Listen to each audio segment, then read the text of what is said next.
In the previous lesson, we have seen that you can create depth with a highlight and a shadow. And this is what I call layers of light. Light does something to your scene. It pushes the shadows to the front.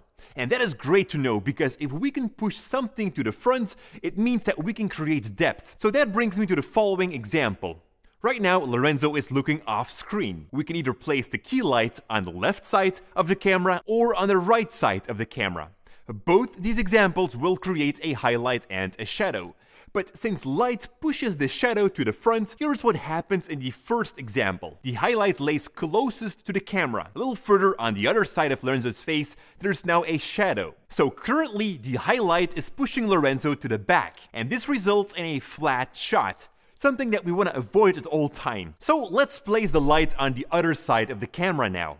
The shadow lays closest to the camera, and around Lorenzo's face there sits the highlight. The highlight pushes the shadow, and this time it's going into the right direction. Lorenzo is being pushed away from the background, and we're feeling that Lorenzo is coming loose from that background, and thus we experience more depth. And that is a very simple rule that can help you to decide where to put the lights. Now let's say that Lorenzo suddenly turns himself around. Now the highlight is again coming from the front, pushing him to the back. So before you place any lights, make sure to look at your monitor and see for yourself where the highlight actually falls. Alright, so let's go back to those layers I was talking about.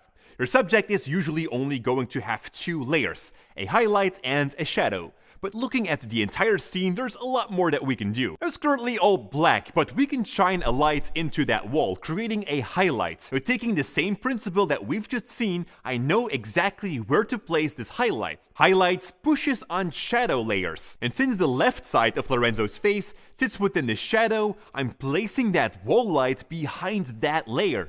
And see what this does to your shot. The highlight in the back is pushing Lorenzo even more to the front because it sits behind that shadow layer. Now, looking at the entire shot, we can now see many of these layers. Starting from the right, we have a shadow layer. Then comes a highlight layer, then back a shadow layer, again a highlight layer, and finally again a shadow layer. We are constantly swapping between shadow, highlights, and this is a healthy way of creating layers with lights. And having such a structure in your shot creates a lot of depth, and it makes it a lot more interesting to your audience. Now, taking it back to a real-life example, or The Office. We can see in this shot that we start with a shadow, because the next layer is brighter. Then we have again a shadow, and then comes again a shadow. We have two shadow layers next to each other, which makes it a little less interesting. So what I'm gonna do is turn on the kitchen light, adding a highlight layer behind the shadow of Lorenzo. And I've just created that same layering principle in our office without any real film lights. Now, so far, Lorenzo has been the only object which needed to be pushed forward. So let's now go to a scenery where there are more objects. For example, here we have an open door, which reveals a room behind the wall Lorenzo is standing for. Currently, that wall, including the open door, is seen as one flat surface. This is because there is no highlights pushing the shadow forward.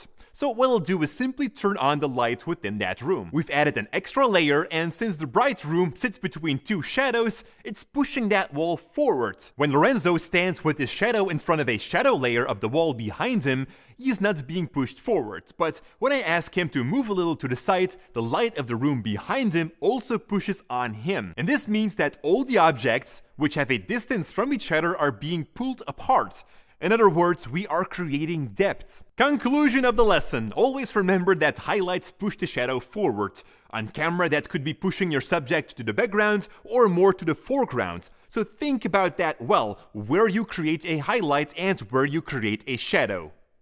Thank you so much for watching again.